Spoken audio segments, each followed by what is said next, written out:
Boa noite, igreja. Tudo bem? Queria que você abrisse a sua Bíblia no Salmo de número 40.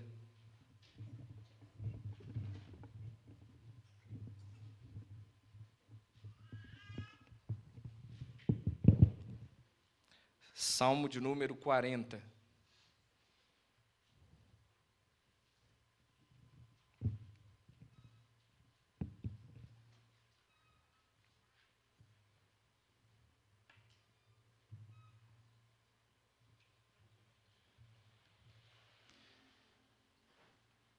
Quem achou, diga amém.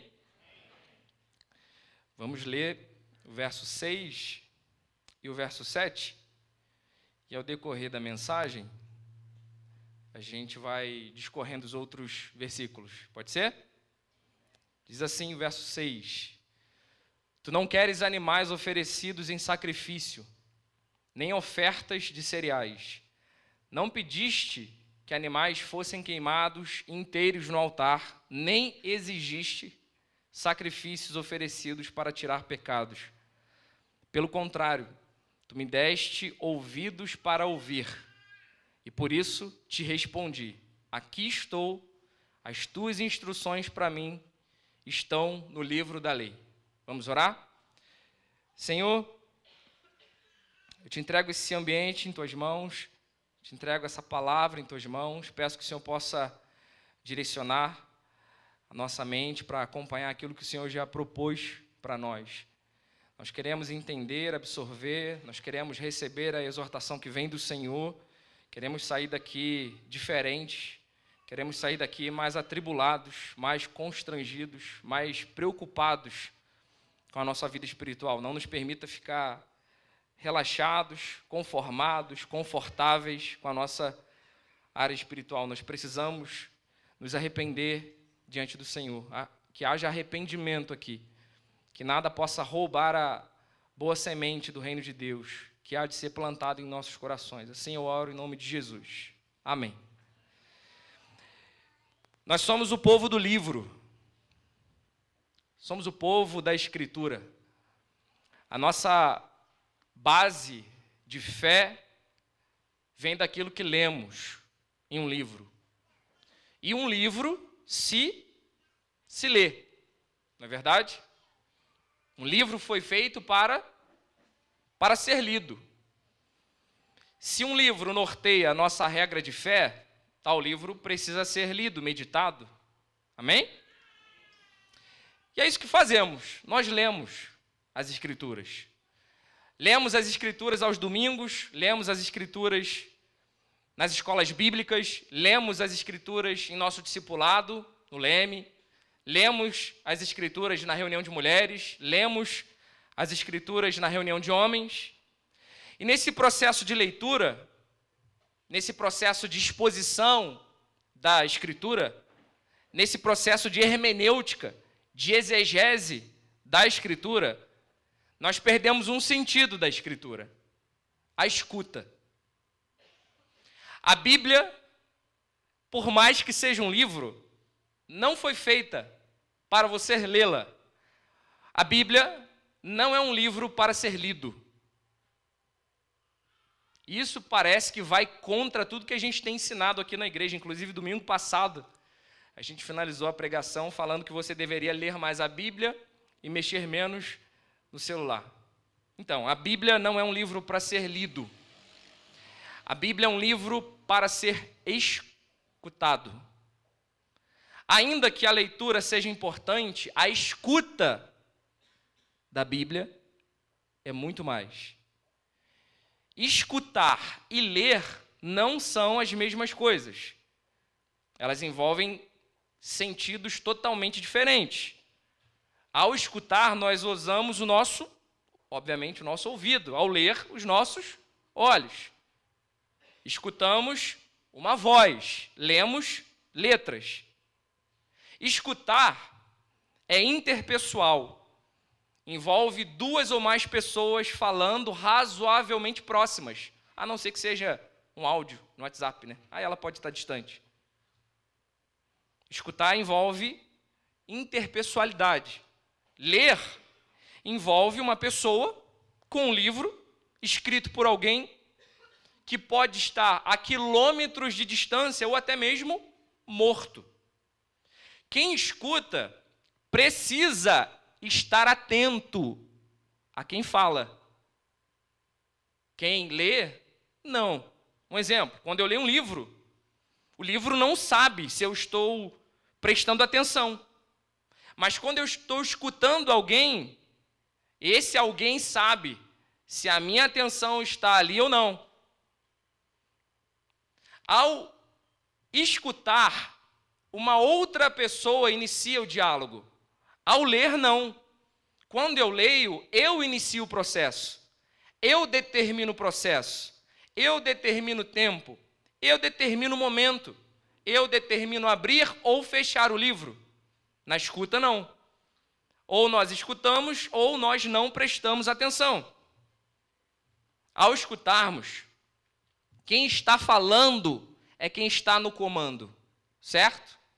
Ao escutarmos, quem está falando está no comando. Quando lemos, quem está no comando é quem? Quem lê. Eu preciso falar um pouco sobre o evento histórico que nos proporcionou a falta de escuta e uma leitura. Não que a leitura seja ruim, eu não quero que você saia desse culto achando que ler é coisa ruim. Mas existem dois eventos históricos que nos fazem entender por que gostamos mais de ler do que de escutar.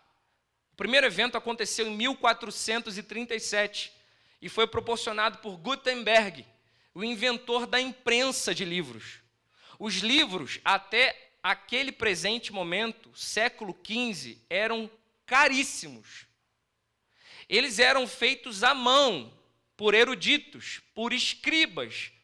Por isso, a palavra escritório. Escritório vem de escriba, que era justamente uma gruta fechada, onde os homens trabalhavam arduamente, décadas e décadas para compor um livro. Então, um escriba, para escrever a Bíblia, levava talvez a vida. Por isso, nós encontramos nesse livro escrito uma série de incoerências ou palavras que são variantes textuais, ou seja, são palavras que foram colocadas no lugar errado. Imagina, um trabalho exaustivo de quase 10 horas por dia. Hora ou outra, uma palavra errada era colocada no lugar de uma palavra certa.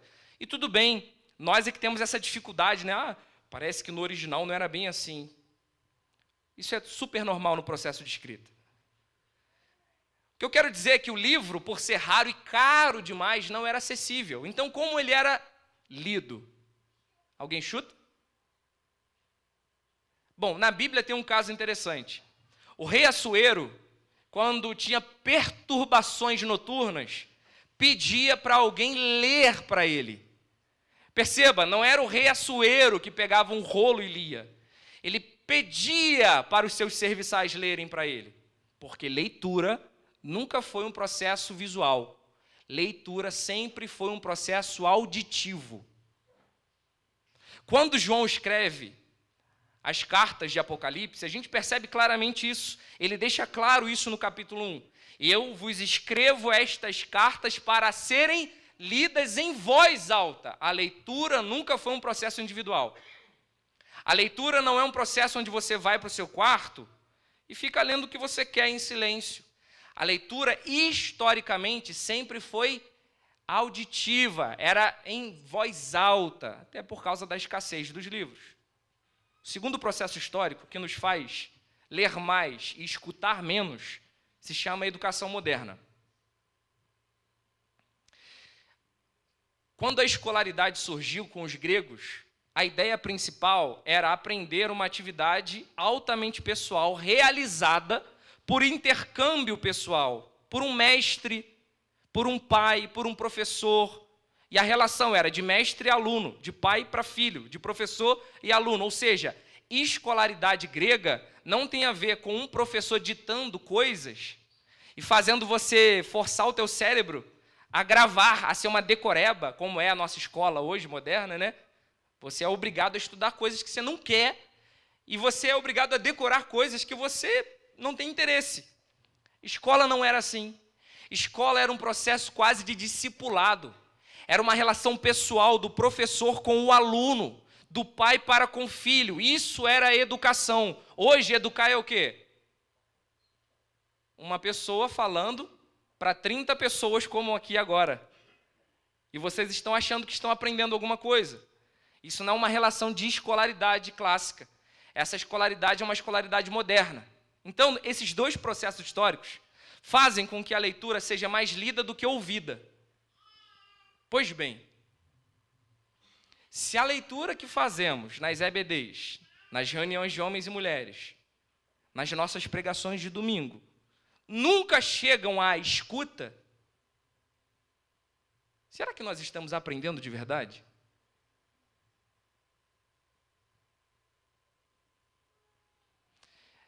Será que nós, pastores, professores, mestres, estamos apenas repassando o que lemos?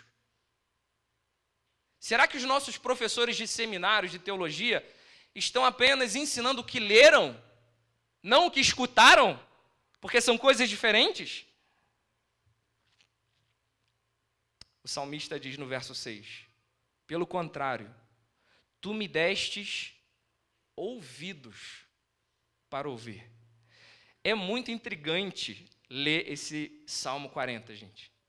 O Salmo 40 é aquele esperei com paciência, né? O clássico dos solteiros.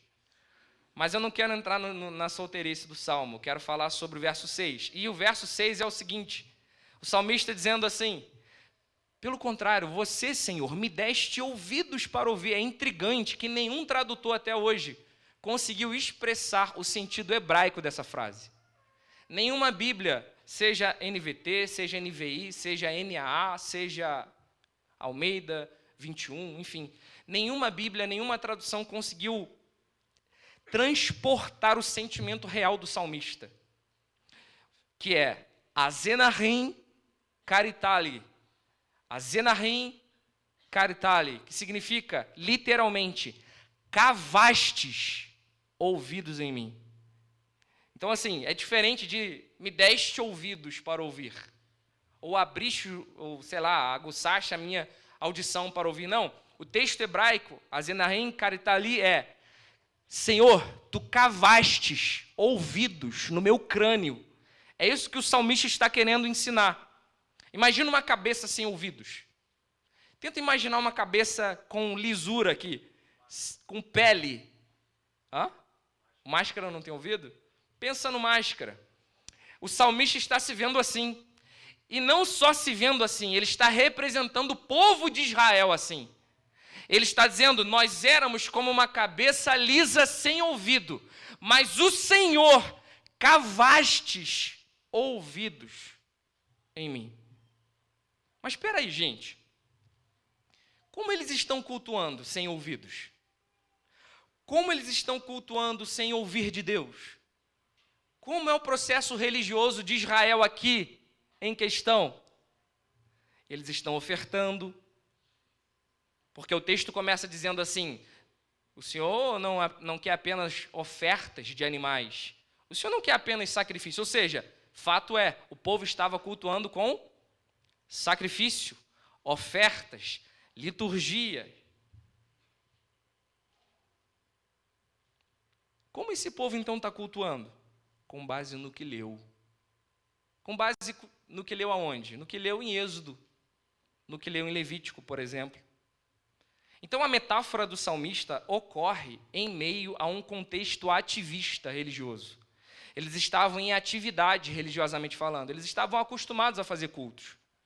Só que eles não perceberam que eles se tornaram crânios sem ouvidos. E o salmista diz, o Senhor cavou ouvidos novos em mim.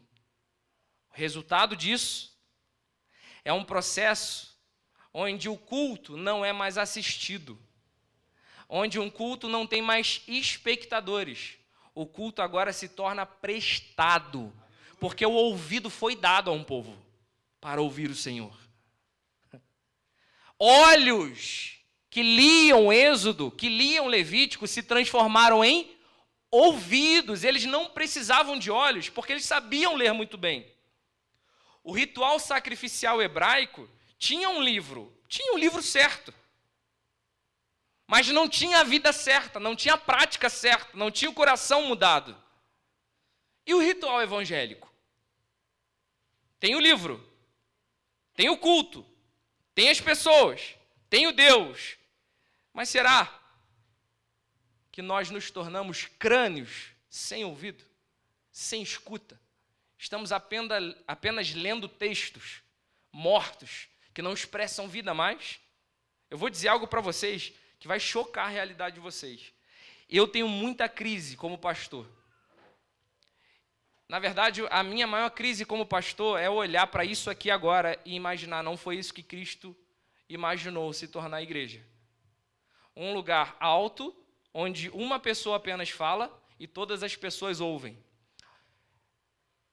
Isso me incomoda demais.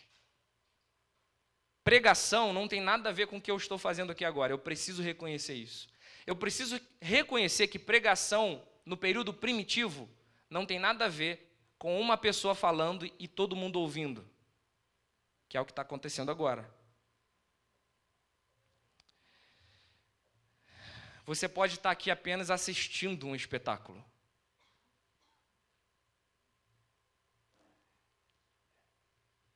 A grande verdade é que a igreja se tornou tudo que Cristo não queria que ela se tornasse, um espetáculo. Um lugar onde você assiste alguma coisa.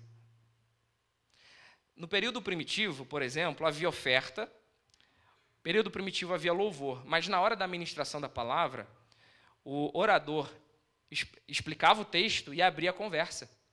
É mais ou menos o que acontece no nosso leme, no nosso discipulado. Então, isso era o culto. O culto nunca foi uma pessoa falando e todas as pessoas ouvindo. O culto sempre foi uma relação de troca. Nunca foi uma pessoa lendo e todas as pessoas lendo juntas. Sempre foi uma pessoa lendo em voz alta, explicando o texto e todos ouvindo e interagindo com aquilo que ouviram. Hoje não há interação com o que está sendo falado, de maneira que eu posso estar fazendo para você da mesma forma que um livro. Eu não sei se você está prestando atenção ou não no que eu estou dizendo. Não há troca. Isso não é culto. E essa nossa forma de nos tornar espectadores de culto vem da influência grega. Porque a influência grega é muito visual. Não é à toa que de lá vieram os teatros. Quer ver uma coisa? Se você consultar a arqueologia grega, você vai descobrir um monte de escombro de anfiteatro, templos, grandes mansões, grandes estátuas. Posso citar as 7 maravilhas do mundo antigo.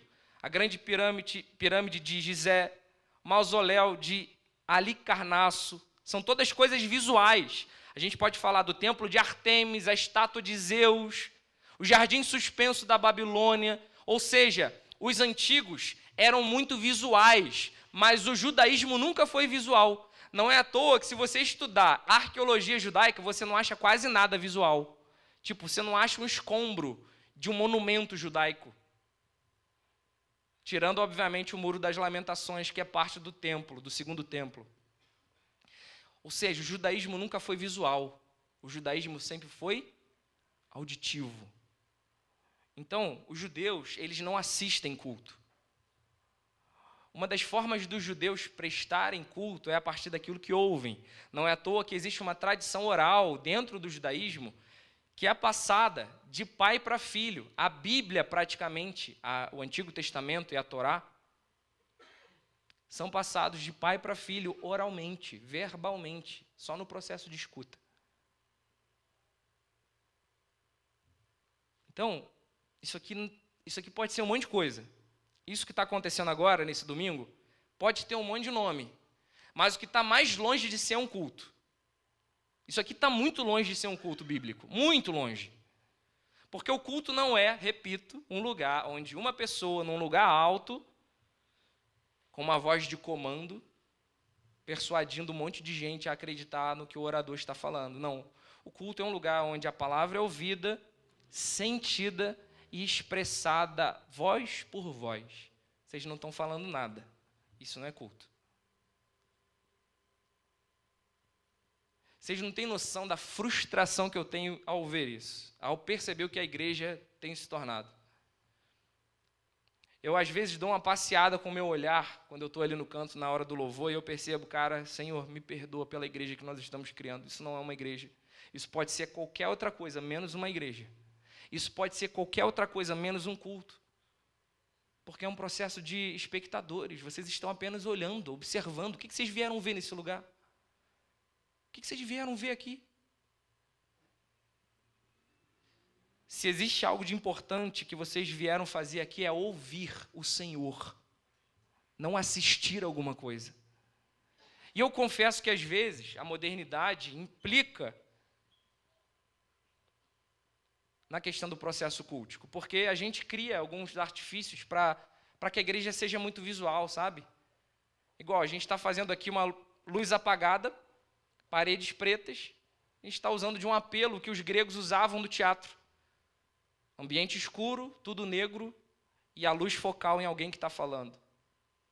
Isso é bênção, a modernidade é uma bênção, mas eu fico pensando, até que ponto a modernidade tem te amortecido, tem te viciado a ser um espectador.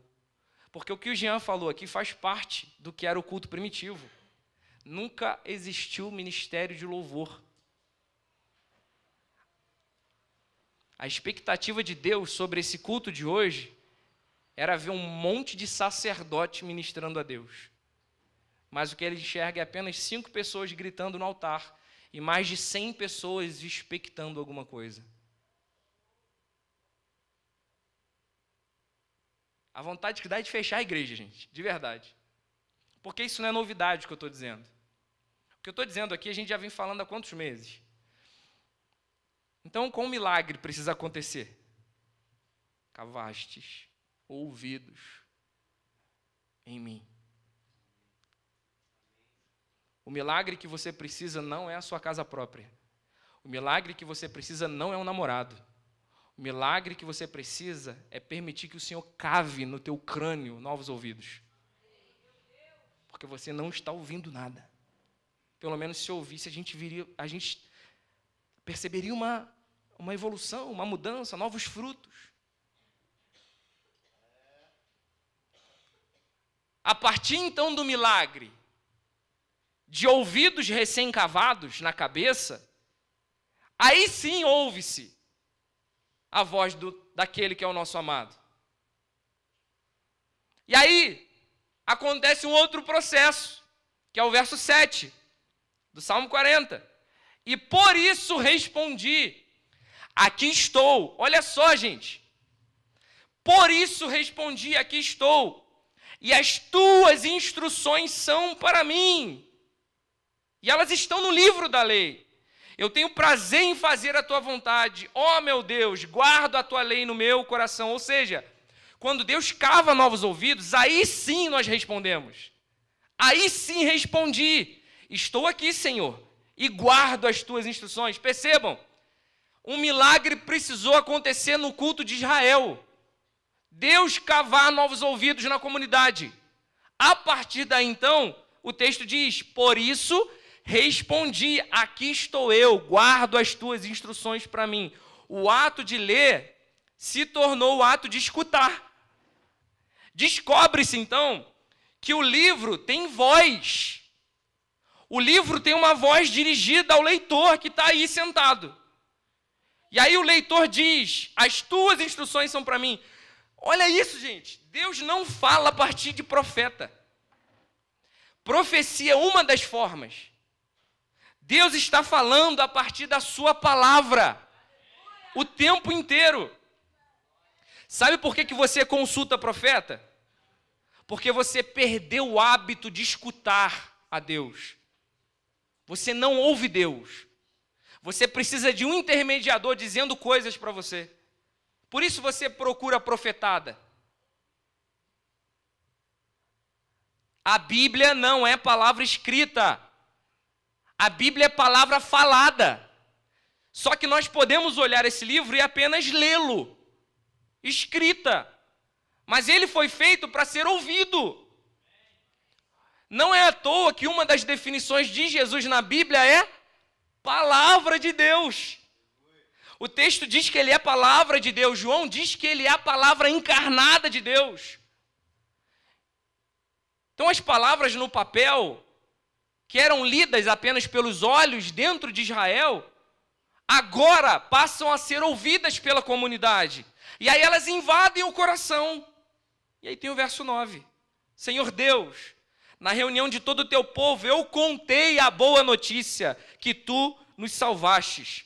Tu sabes que nunca vou parar de anunciar a boa nova. Ou seja, olha o processo. Deus fez o milagre da escuta. Nós dizemos, por isso eu respondi de volta. Então Deus faz o milagre, nós respondemos e depois comunicamos as boas novas. A palavra não é meramente escrita mais, ela é expressada em fala. Então, o ouvido sobrepuja o olho e envolve o coração.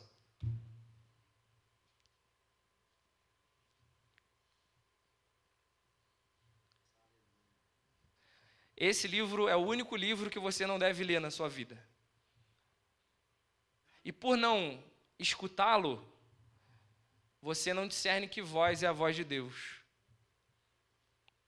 Toda a voz de Deus que você precisa ouvir está nesse livro. A Bíblia não é um conjunto de letras mortas e de pessoas mortas.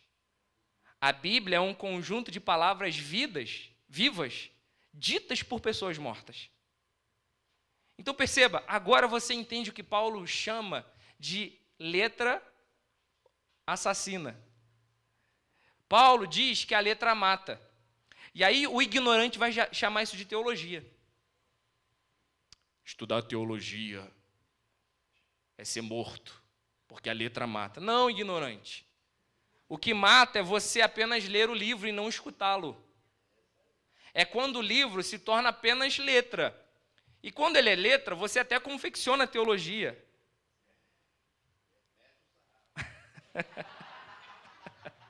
Ai, pastor. Vocês estão comigo, gente? Abre a sua Bíblia. Pode acender as luzes, por gentileza? Abre a sua Bíblia no livro de Atos dos Apóstolos, para a gente finalizar.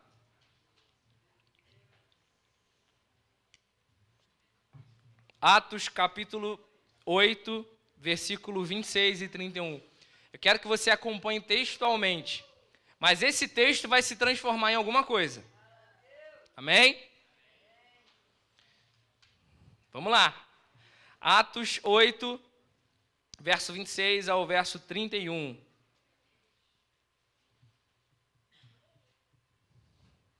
Diz assim, preste bem atenção.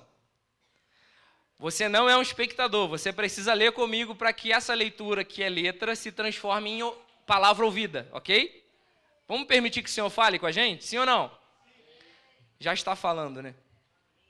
Um anjo do Senhor disse a Filipe, apronte-se e vá para o sul, pelo caminho que vai de Jerusalém até a cidade de Gaza. Pouca gente passava por aquele caminho. Então, o anjo do Senhor disse a Filipe, para ele se aprontar e ir para onde? Para Gaza. O que vai acontecer em Gaza, gente? Verso 27. Filipe se aprontou e foi. No caminho, ele viu um eunuco da Etiópia, que estava voltando para o seu país. Qual é o seu país? Etiópia. Etiópia fica onde? Na África. Ele era um africano. O que esse africano estava fazendo em Jerusalém? Preste atenção nisso. Esse homem era um alto funcionário, tesoureiro e administrador das finanças da rainha da Etiópia. Então ele era o tesoureiro pessoal da rainha da Etiópia da África. Ele tinha ido a Jerusalém para adorar a Deus. Na volta, sentado na sua carruagem, ele estava lendo o livro do profeta Isaías. Então o Espírito Santo disse a Filipe, chegue perto dessa carruagem e acompanhe. Filipe correu para perto da carruagem e ouviu o funcionário lendo o livro do profeta Isaías. Leitura, ok? O senhor entende o que está lendo? Filipe perguntou. Aí ele responde, como posso entender se ninguém me explica? Respondeu o funcionário. Então, convidou Filipe para subir, sentar-se com ele na carruagem. Dá uma pausa. Aqui acontecem duas perguntas. A primeira é: entendes o que você está lendo? Você consegue entender o que você está lendo? Um africano que foi lá para Jerusalém fazer o quê? Adorar a Deus. Ele estava voltando para a África, para a Etiópia. E aí Filipe o aborda e pergunta: entendes o que leis? A primeira pergunta é essa: entendes o que leis? A igreja é representada por esse etíope, na minha opinião, indo adorar a Deus e não entendendo o que está ouvindo. Nós somos, como igreja evangélica, a representação clara desse etíope, desse africano, indo para Jerusalém, ou seja, indo para a igreja, adorar a Deus. Mas quando a gente volta, lendo a Bíblia, alguém nos importuna, dizendo: você está entendendo o que você está lendo? E ele diz: não tem ninguém para me explicar. Então, olha isso, gente. Há um abismo entre entender o que Isaías está falando e o que está sendo lido em Isaías. Ele está lendo Isaías, certo? Mas ele não está entendendo Isaías. Segunda pergunta: como entenderei se ninguém me explica? Então significa, olha como é que a gente começa a conectar as coisas. A palavra é muito rica. Significa que esse africano que foi para Jerusalém adorar, ele foi num culto onde a palavra não era explicada. Então significa que a palavra não era explicada por algum motivo. Os pastores do templo ou não sabiam explicar ou estavam só lendo o livro. Pegaram? Ou os pastores não sabem explicar, ou os ouvintes adoraram o que não conheciam. Esse é o retrato da igreja evangélica. Nós vamos para a casa de Deus adorá-lo. Nós não entendemos nada que está sendo ministrado. Ou porque o pastor não está sabendo dizer o que precisa ser dito, ou porque quem está ouvindo não está entendendo o que está sendo lido. Continuando, verso 32. Olha que interessante. A parte das escrituras sagradas que o funcionário estava lendo era essa: ele era como um cordeiro que é levado para ser morto. Era como ovelha que fica muda quando cortam a sua lã. Ele não disse nada. Foi humilhado e foram injustos com ele. Ninguém poderá falar a respeito de descendentes dele, já que a sua vida na terra chegou ao fim. Verso 34. O funcionário perguntou a Filipe: por favor, me explique, de quem o profeta está falando? Dele ou de outro? Verso 35. Então, começando com aquela parte das Escrituras, Filipe anunciou ao funcionário a boa notícia a respeito de Jesus. Houve uma terceira pergunta aqui no texto. Que pergunta? O africano perguntou, o etíope perguntou o quê? Esse que o profeta Isaías está falando é dele mesmo ou é de outro? Terceira pergunta. Filipe, então, tem a oportunidade de apontar para o propósito do livro escrito, que é a pessoa de Jesus Cristo. Verso 36. Enquanto estavam viajando, chegaram a um lugar onde havia água. Então o funcionário disse: veja, aqui tem água. Será que eu posso ser batizado? Filipe respondeu: se o senhor crê de todo o coração, é claro que pode. E o funcionário disse: sim, eu creio que Jesus é o Filho de Deus. Então houve uma quarta pergunta: posso me batizar? Percebam o processo: leitura, audição, batismo. Aquilo que começou num livro, Isaías, foi se transformando em ouvido, porque Filipe explicou, e depois que aquilo entrou no ouvido, foi para o coração e o levou a uma atitude: quero morrer. Batismo. Esse texto bíblico exemplifica a missão de todo pastor na face da terra: ler o livro, fazer com que o livro seja ouvido, seja escutado, centralizar Jesus na história e depois comover a uma decisão, a um batismo, a uma morte. Então a letra se transformou em voz, depois essa voz se transformou em Cristo, e esse Cristo o conduziu a um batismo. Sabe por que você não muda? Porque algum processo desse está sendo quebrado.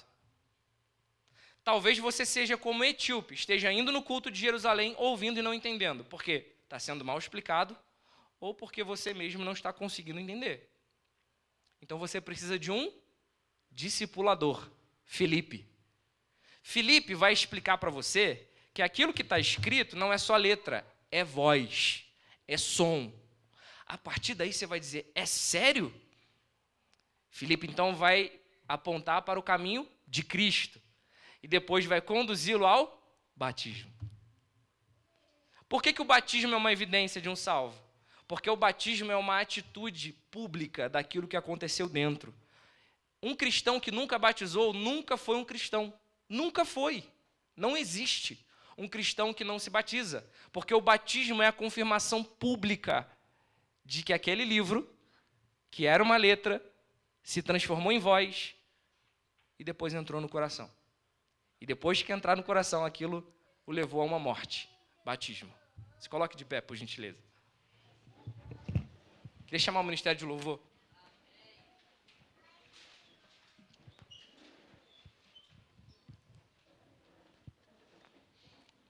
Agora eu vou pegar firme. Porque você pode estar só ouvindo a leitura de um livro e não está entendendo. O que eu acho difícil aqui nessa igreja, pelo que eu conheço dela. Você pode estar entendendo e andando com um discipulador, mas ainda assim esse discipulado não te levou a uma decisão de morte.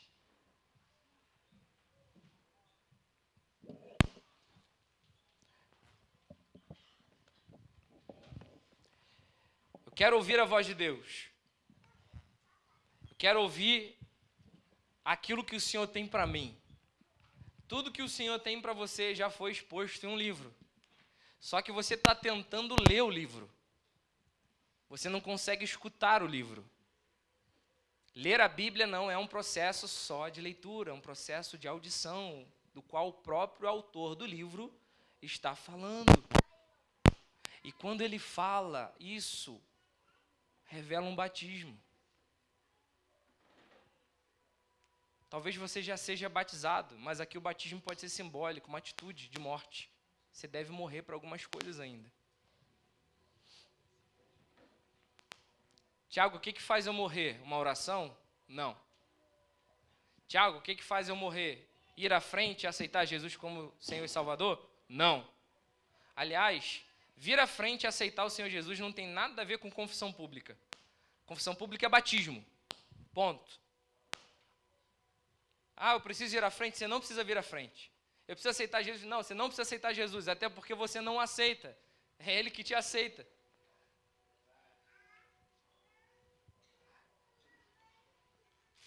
Pai, eu peço que o Senhor cave em nosso crânio oco novos ouvidos. Nós estamos vindo aos cultos todo domingo, mas sem ouvidos para ouvir. Por isso essas palavras não têm efeito prático. Por isso precisamos pedir por avivamento. Nós precisamos pedir por avivamento, porque avivamento é o auto-reconhecimento de que não temos ouvidos. E é a declaração de que nós precisamos de novos ouvidos. Isso é avivamento. Uma consciência extrema de arrependimento. Todo avivamento começa com um extremo arrependimento. Pai, sem o milagre do Senhor é impossível criarmos novos ouvidos.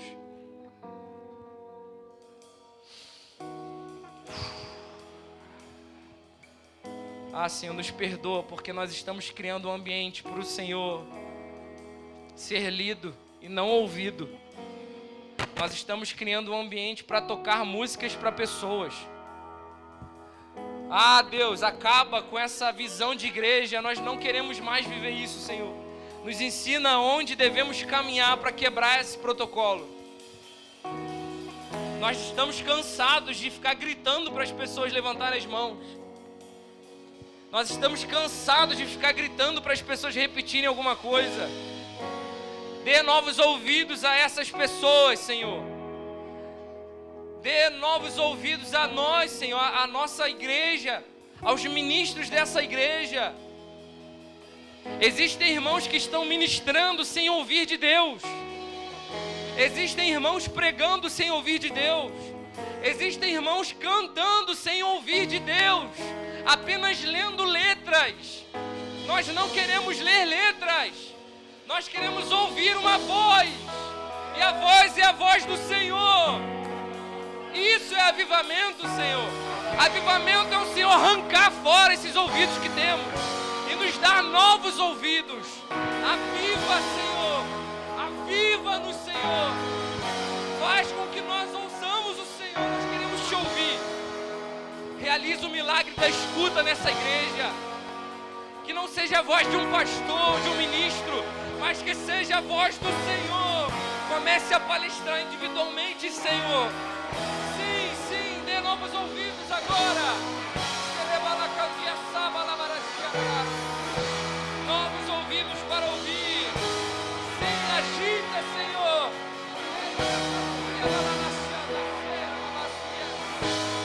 Comece a clamar para que o Senhor te dê novos ouvidos. Comece a exultar o Senhor pedindo novos.